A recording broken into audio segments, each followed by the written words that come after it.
लोकांनी सत्यजित जाधवांनाच का मतदान करायचं? आज सांगायचं तात्पर्य म्हणजे आपण कधी कुठल्या गोष्टीचं मार्केटिंग केलेलं नाहीये आणि जाधव कुटुंबियाला ती करायची गरज नाहीये. कारण लोकांच्या मनात अण्णांनी घर केलेलं आहे आणि ते जे घर आहे ते कधीच पडू शकत नाही. तर पहिली गोष्ट, अण्णा हे राजकारणी नव्हतेच. अण्णा जे 100% समाजकारणी होते. कारण त्यांनी फक्त माणसांची एकमेकाशी नाळ जोडली. तर त्यांनी कामं 2.5 वर्षात जितकी 5 वर्षात कामं होत नाही तितकी त्यांनी 2.5 वर्षात कामं केली. जनतेला काही कमी पडणार नाही अशा पद्धतीने केलं. स्वतःच्या पदरच्या पैशांनी त्यांनी धान्य वाटप केलं. जवळजवळ 83 लाखाचं त्यांनी धान्य वाटप केलं. तर ह्या सर्व गोष्टी या समाजकारणासाठी केल्या. वागणूक चांगली दिली पाहिजे आणि त्या वागणुकीतनंच आपल्याला प्रेम मिळणार आहे. माणूस हा इक्वलच असतो. तो भलेही बंगल्यात राहणारा असो किंवा तो भलेही लहान घरात राहणारा असो. कुठल्याही प्लेअरला काय मदत लागत असेल किंवा इंजुरी असेल, ऍक्सिडेंट झाला असेल, काय झालं असेल तर आम्ही त्याला सरळ हाताने मदत करतो. या सर्व गोष्टी आम्ही आता अण्णानंतर सुद्धा ते वारसा चालवतच आलो. फुटबॉल जपायसाठी हे सगळ्या गोष्टी केल्या.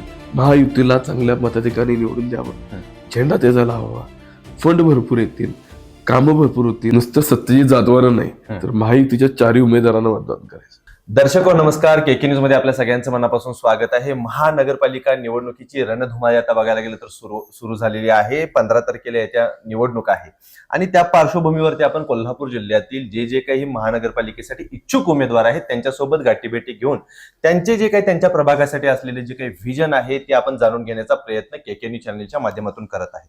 आज बघायला गेलं तर आपण सत्यजित जाधव यांच्यासोबत चर्चा करणार आहे. साहेब, केके न्यूज मध्ये आपलं स्वागत आहे. काय सांगाल, एकंदरीत बघायला गेलं तर या निवडणुकीच्या पार्श्वभूमीवरती आपली आता गाठीभेटी सुरू आहेत, लोकांच्या सोबत बोलणं सुरू आहे, भेटणं सुरू आहे. प्रभागात तुमच्यासाठी काही नवीन नाही आहे, कारण या प्रभागामध्ये आपण आमदारकीचं काम केलेलं आहे. अण्णांच्या माध्यमातून असतील किंवा वहिनींच्या माध्यमातून असेल, आपण खूप चांगल्या पद्धतीने या लोकांच्या पर्यंत पोहोचलेला आहात. लोकांचे जे काही प्रश्न आहेत ते सोडवण्याचा प्रयत्न आज तागायत आपण करत आलेला आहात. इथून पुढच्या या राजकीय वाटचालीमध्ये आपली भूमिका कशा पद्धतीने असणार आहे? ज्या वेळेला आपण लोकांच्या सोबत जाताय, भेटताय, बोलताय, लोकांच्या काय प्रतिक्रिया एकूण एक आता येत आहे? पहिली गोष्ट, आमची जी महायुतीचे 4ही उमेदवार आहेत ते आम्ही सर्व ठिकाणी एकत्र काम करत आहोत. प्रत्येकाचा प्रभाग वेगवेगळा आलेला आहे. जसं की आमचा जुना प्रभाग कैलासगडची हा जुना प्रभाग होता. तर ह्या प्रभागातून आमचे चुलते संभाजी जाधव नगरसेवक हे निवडून आले होते 2005 साली. तर हा आमचा पहिला प्रभाग होता की जिथं सुरुवात झाली या इलेक्शनची, नगरसेवक इलेक्शनची, आणि ते त्या प्रभागातून चांगल्या मताधिकारी निवडून आले. तिथून पुढं प्रत्येक वेगवेगळ्या भागातून ते उभारले आणि तिथेही त्यांना यश मिळालं. हे यश फक्त कामाच्या जोरावर मिळालं. तसंच 2019 साली आमदारकीची इलेक्शन लागली, अण्णा उभारले. अण्णांनाही जनतेनं तितकंच प्रेम दिलं. बरोबर. कारण त्यांची शेदोरी होती, 25 वर्ष समाजकारण करत होते आणि स्वच्छ चरित्र्याचे प्रतिबिंब म्हणून ते ओळखले जायचे. त्याच्यामुळं जनतेने त्यांना कौल दिला. त्याच्यानंतर दुर्दैवानं ते 2.5 वर्षात आपल्यामधून निघून गेले आणि पुन्हा त्यावेळेला आईसाहेब नगरसेविका होत्या. त्या नगरसेविका भाजपकडून होत्या आणि अण्णांनी काँग्रेसमधून उमेदवारी लढवलेली. आणि पोटनिवडणुकीमध्ये कुणा झेंडा काँग्रेसचा घेऊन त्या निवडणूक लढल्या, त्या निवडून आल्या आणि त्याच्यानंतर तिथेही त्यांना यश मिळालं. बरोबर. हे सगळं यश फक्त जनतेच्या प्रेमामुळं, जनतेची जी निष्ठा आहे अण्णांबद्दल, जनतेला आपण जे काही समाजकारण केलेलं आहे आणि निस्वार्थपणे मदत केलेलं आहे त्या शेवजावर जनतेला त्यांना चांगली मताधिकारी दिली. कारण अण्णांना जेवढे मत पडले तेवढेच वहिनीसाहेबांना मत पडले. दोघांचंही लीड बघायला गेलं तर दोघांचंही 1000-2000चा फरक होता. म्हणजे ते प्रेम कायमस्वरूपी टिकून राहिलं. बरोबर. त्याच्यानंतर प्रशासन सुरू झालं. मॅडम शिवसेनेत प्रवेश झाल्या. काही राजकीय घडामोडी घडल्या त्यामुळे त्या शिवसेनेत आल्या. शिवसेनेत त्या आता उपनेत्या म्हणून आहेत. आणि पक्षाची जबाबदारी ते आता चांगल्या रीतीने पार पाडतात. हं. हे समाजकारणाचा कुठेतरी वारसा तुटायला नको, ही जी दोर कायमस्वरूपी टिकली पाहिजे. हं. यासाठी आम्ही निर्णय घेतला की बाबा आपण घरातले 2 व्यक्ती तरी समाजकारणात उतरले पाहिजे. बरोबर. त्यासाठी प्रभाग क्रमांक 11 मधून हं. माझी उमेदवारी जाहीर झाली. प्रभाग क्रमांक 13 मधून हं. माझ्या भावाची उमेदवारी जाहीर झाली, बरोबर. ओमकार जाधवांची. ओमकार जाधव हे 3 वेळा झाले नगरसेवक संभाजी जाधव हं. यांचे चिरंजीव आहेत. बरोबर. तर दोघांनाही आम्हाला जो वारसा आलेला आहे हं. तो समाजकारणाचा आलेला आहे आणि हे कुठेतरी टिकवलं पाहिजे. हं. आणि हे टिकवलं तरच जे अण्णांनी मिळवलंय ते टिकून राहणार आहे. खरं बघायला गेलं तर अण्णांच्या बाबतीत बोलायचं झालं तर 80% समाजकारण आणि 20% राजकारण अशा पद्धतीची एक ख्याती किंवा अशा पद्धतीचे एक नाव मिळवलेले त्यांचे एक हे आहे असं म्हणायला गेलं तर काय वावगं ठरणार नाही. तुम्ही बरोबर आज जर का तुम्ही लोकांच्या सोबत भेटताय बोलताय, अण्णांच्या बाबतीत प्रत्येक जण बऱ्याचशा आपल्या आठवणी ज्या आहेत त्या बोलून दाखवतात. काय अशा आठवणी आता समोर जसं जाईल तशा पद्धतीने येत आहेत? पहिली गोष्ट तुम्ही जसं म्हणला की 80% आणि 20% राजकारण. हं. तर पहिली गोष्ट अण्णा हे राजकारणी नव्हतेच. अण्णा जे 100% समाजकारणी होते. कारण त्यांनी फक्त माणसांची एकमेकाशी नाळ जोडली आणि त्याच्यानंतर त्यांनी कधीही कुणाचं म्हणजे काय कोणत्याही गोष्टी असू देत, ज्यावेळेला आमदारकी नव्हती तरी सुद्धा कोणत्याही गोष्टी असू देत त्यांनी निस्वार्थपणे सगळ्यांना मदत केलेली आहे. हं. त्यात त्यांचा कुठलाही म्हणजे राजकीय क्षेत्रात मी येणार आहे काही याचा आहे त्यासाठी कुठलाही नाही. ज्या वेळेला काही नेत्या मंडळांकडून कमिटमेंट्स दिल्या गेल्या आणि त्या कमिटमेंट पूर्ण झाल्या नाहीत, हं. त्यावेळेला एक व्यापारी वर्गातनं एक नवीन उमेदवार तिथं उभारण्यात आला, ते म्हणजे चंद्रकांत जाधव अण्णा. बरोबर. त्यावेळेला 2019 साली सगळ्या व्यापारी वर्गाने त्यांना पाठिंबा देऊन, जनतेनं पाठिंबा देऊन त्यांना उभं केलं. बरोबर. आणि ते 2019 साली फक्त 10 दिवसात हं. 10 दिवस अगोदर त्यांना तिकीट जाहीर झालं आणि ते त्या पक्षातून निवडून आले. बरोबर. तर त्यांनी कामं 2.5 वर्षात, जितकी 5 वर्षात कामं होत नाहीत हं. तितकी त्यांनी 2.5 वर्षात कामं केली. कामांची प्रत्येक पाठपुरावा आढावा त्यांनी प्रॉपर पद्धतीने केला. कोविडमध्ये स्वतः जनतेत उतरून त्यांनी काम केलं. स्वतः जीवाची न पर्वा करता त्यांनी काम केलं. त्यांनी कुठेही जनतेला काही कमी पडणार नाही अशा पद्धतीने केलं. स्वतःच्या पदरच्या पैशांनी त्यांनी बरोबर. धान्य वाटप केलं. जवळजवळ 83 लाखाचं त्यांनी धान्य वाटप केलं. तर ह्या सर्व गोष्टी या समाजकारणासाठी केल्या. आज सांगायचं तात्पर्य म्हणजे आपण कधी कुठल्या गोष्टीचं मार्केटिंग केलेलं नाहीये खरं. आणि जाधव कुटुंबियाला ती करायची गरज नाहीये. हं. कारण लोकांच्या मनात अण्णांनी घर केलेलं आहे हं. आणि ते जे घर आहे ते कधीच पडू शकत नाही.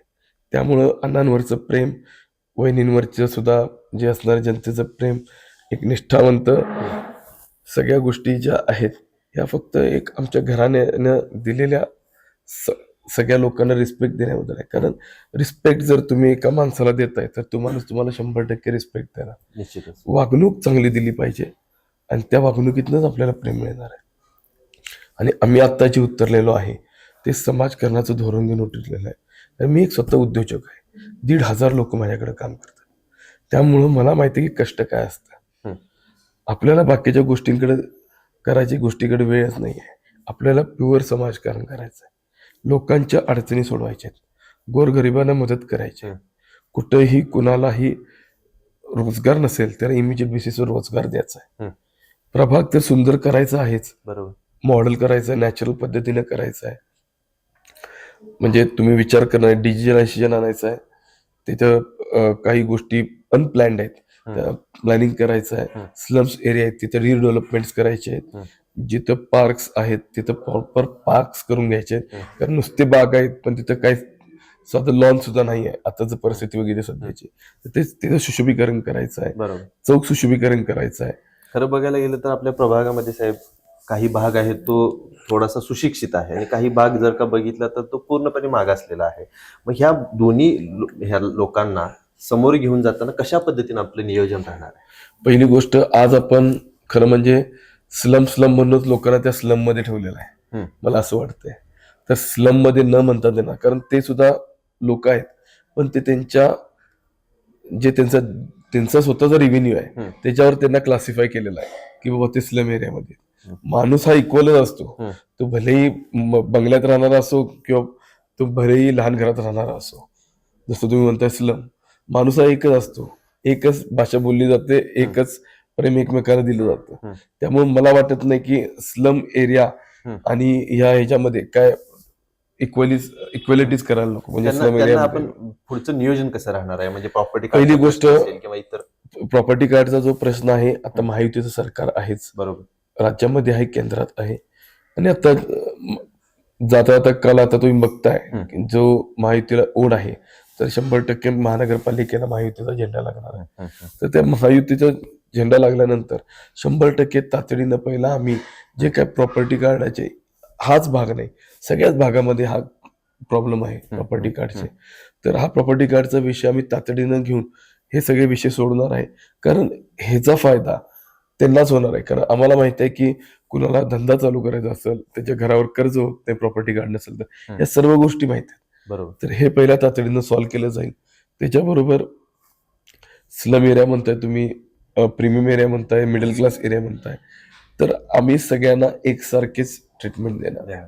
खरं बघायला गेलं तर साहेब, आपला हा जो मंगळवारपेठ पूर्ण जर परिसर बघितला तर तो मंडळांच्या मध्ये विभागलेला आहे. आणि ह्यामध्ये मोस्टली जर का बघायला गेलं तर फुटबॉल प्रेमींची संख्या जास्तीत जास्त आहे.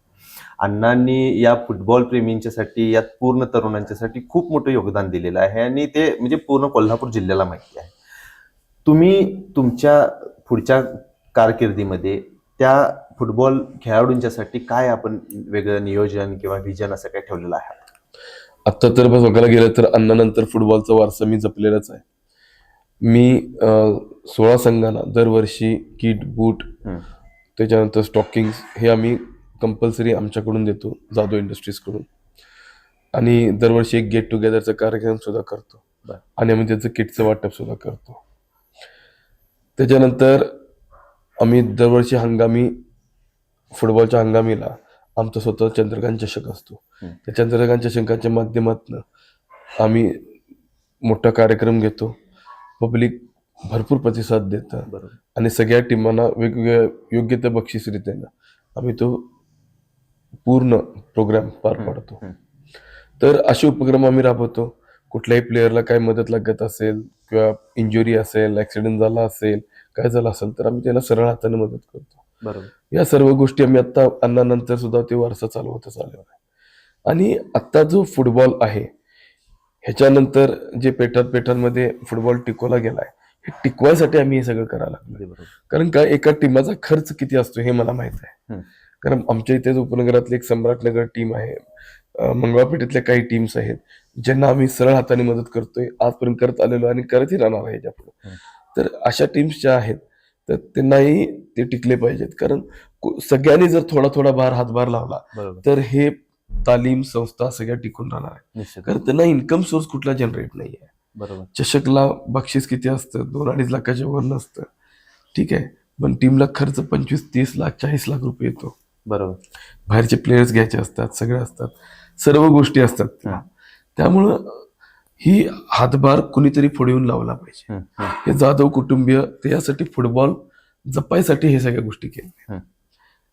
खरं बघायला गेलं तर या महानगरपालिकेच्या निवडणुकीच्या पार्श्वभूमीवरती अजून एक मला आपल्याला विचारायला आवडेल की आता जर आपला प्रचार सुरू आहे तो कशा पद्धतीने सुरू आहे? आता आम्ही प्रत्येक ठिकाणी मी घरोघरी आमच्या कुटुंबातले सर्व जी माणसं आहेत, ती लेडीज असो या जेंट्स, ते स्वतः उमेदवार म्हणून प्रत्येकाच्या घरोघरी गेलेले आहेत, पोचलेले आहेत. 2-3 वेळा पोचलेले आहेत. आमचे काही पाहुणे असतील ते पोचलेले आहेत. 4ही उमेदवार आम्ही मिळून सुद्धा सर्व ठिकाणी पोचलेलो आहोत. आणि आता आणि काही भाग राहिलेले आहेत जिथे जिथे आम्हाला वाटते कमी पडतोय आम्ही, तिथेही सुद्धा आम्ही डबल वेळा जाऊन आलेलो आहे. सकाळ संध्याकाळ प्रचार यंत्रणा आमची व्हायलाच लागल्या.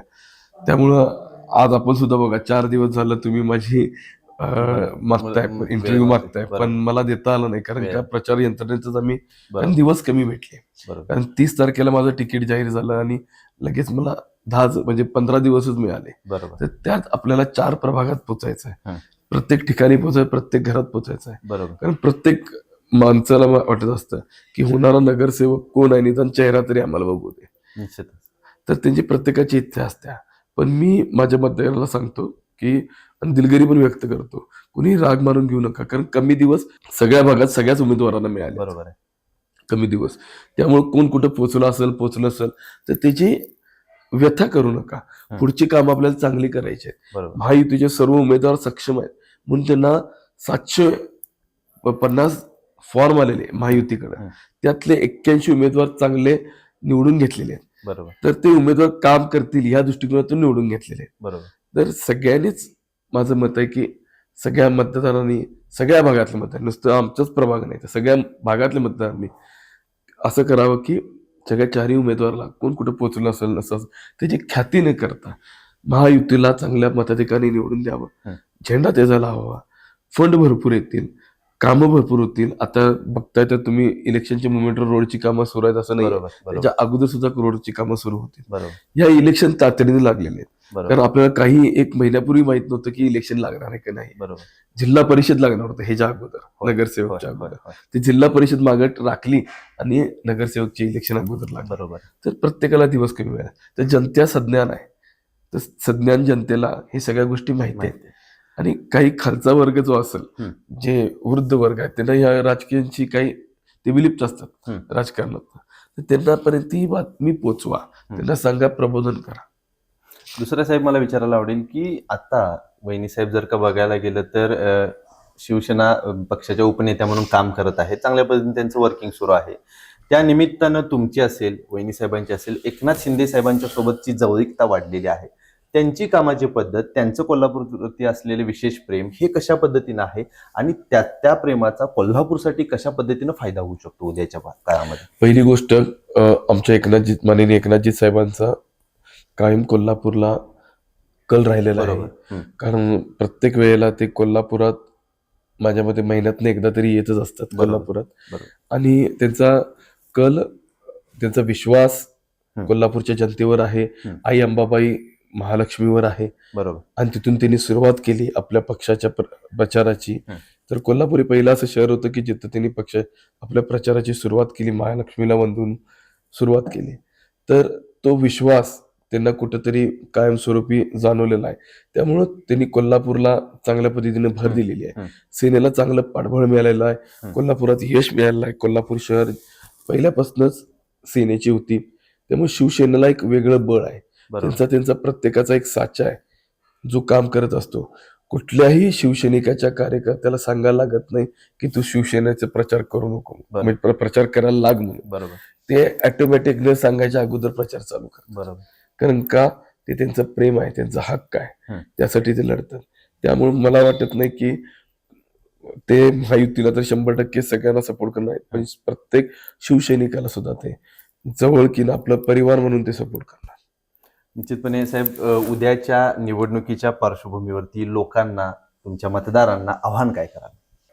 माझ्या मतदारांना मी एवढंच आव्हान करेन, मी एक युवक आहे, युवा उद्योजक आहे. मी एक विजन घेऊन आलेलो आहे. ते विजन म्हणजे प्रभागाचं सुशोभीकरण. हे एक सिंपल वाक्य म्हणलं तरी चालेल, कारण का, पण सुशोभीकरण नियोजन पद्धतीनं. जर ते नियोजन पद्धतीने केलं नाही तर ते कधी होणारच नाही. पहिली गोष्ट, मी स्लम एरियाचं जे करणार आहे ते रिडेव्हलपमेंट करणार आहे. त्याच्यानंतर काही जे प्रॉपर्टी कार्डचे प्रश्न आहेत, ते प्रॉपर्टी कार्डचे प्रश्न तातडीनं आपण मंत्र्यांकडून, आमचे पालकमंत्री सुद्धा आमचे शिवसेनेचेच आहेत, तातडीनं त्यांच्याबरोबर बसून ते प्रश्न सोडवण्यात येतील. त्याच्यानंतर रोड्सचे जे काही इंटरनल रोड्स स्लम एरियामध्ये, मी आता फेरी प्रचार करताना बघत होतो की काही ठिकाणी गटरी असे ओपनर्स आहेत, त्याच्यामुळे रोगराई पसरू शकते. त्याच्यानंतर आतले रोड्स म्हणा, मोठे मोठे मध्ये चेंबर्स आहेत, कोण कसंही पडू शकतं रात्री. म्हणजे हा एक स्कॅटर्ड एरिया आहे आणि तो स्कॅटर्ड एरिया भिंतीला भिंत लागून आहे. बरोबर. स्लम एरियामध्ये. तर ते रिडेव्हलपमेंट कसं करायचं, त्याचं चायनायझेशन प्लॅन आमच्याकडे तयार आहे. आणि तो प्लॅन 100% आपण उपक्रमात आणू आणि सगळ्यांची संमती घेऊन त्याची सुरुवात करू. आता महायुती सरकार अग्रेसिव्ह आहे, सगळ्या स्लम एरियाला डेव्हलपमेंट करू. आता तुम्ही धारावी बघितलं असेल तर ते डेव्हलपमेंटला गेलेलंच आहे. तसंच इतर भागातले सुद्धा स्लम एरियाज रिडेव्हलपमेंटला जाऊन प्रॉपर पद्धतीने सुशोभीकरण करणार आहेत. परत ज्या चौक आहेत त्या चौक सुद्धा चांगल्या पद्धतीने डेव्हलप करणार आहेत की जेणेकरून ते अट्रॅक्टिव्ह झालं पाहिजे, कारण जर आता जे धूळ बघताय तुम्ही रस्त्यावर म्हणा हे म्हणा, तर ते सगळे रोड्स प्रॉपर कॉन्क्रिटीकरण होतील. मी म्हणतोय रोड्स इंटरनल जर कॉन्क्रिटीकरण झालं नाही तर धूळ कुठली होणारच नाही, त्याला मेंटेनन्स कमी येईल. त्याच्यानंतर गॅस पाईपलाईन्स प्रॉपर पद्धतीने दिले जातील. अजून शहरामध्ये पाईपलाईन्स गॅस जे आलेले नाही आहेत, व्यवस्थित झालेले नाही आहेत. काही ठिकाणी ड्रेनेजचा प्रॉब्लेम आहे. ड्रेनेज म्हणजे काही ठिकाणी ड्रेनेज टाकलेलेच नाही आहेत, काही ठिकाणची सेफ्टी टँकवरच सगळ्या गोष्टी चालू आहेत.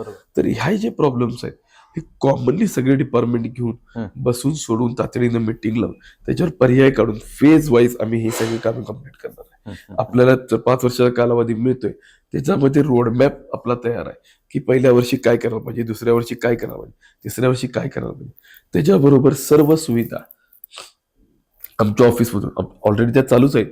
सर्व सुविधा आम्ही देत आहे. आम्ही सुविधा म्हणजे पहिली गोष्ट मेडिकल सुविधा देत आहे. कोणाचंही ऑपरेशन असेल, दारिद्र्य रेषेखाली असेल, हे असेल तर आपण डायरेक्टली मोठमोठ्या हिंदूच्या हॉस्पिटलमधून आपण ते ऑलरेडी करून देतोय फ्रीमध्ये, तेही आपण करून देऊ शकतो. हार्टचं ऑपरेशन असेल तर या सर्व गोष्टी ज्या आहेत या 100% आम्ही करणार. हॉस्पिटलायझेशन असो, त्यांचं आयुष्यमानचं कार्ड काढून द्यायचं असो, लाडक्या बहिणीची योजनेचं आमचं स्पेशल काउंटर आहे, तर तिथं आपण तुम्ही त्याचा उपयोग करून घेऊ शकता. तर त्यानंतर वुमन्सचं आमचं स्वतःचं फाउंडेशन आहे. जवळजवळ 16,000 महिलांनी आम्ही आजपर्यंत प्रशिक्षण दिले, स्वावलंबी उभा केलेला आहे. तर त्याचं सुद्धा आमच्याकडे सगळ्या गोष्टी आहेत. तर आम्ही आजपर्यंत लोकांना प्रबोधनच करत आलोय, समाजकारण करत आलोय. त्यांच्यासाठी वेगवेगळे मार्ग सुद्धा ओपन केलेले आहेत. काही बचत गट आमच्याशी अटॅच्ड आहेत.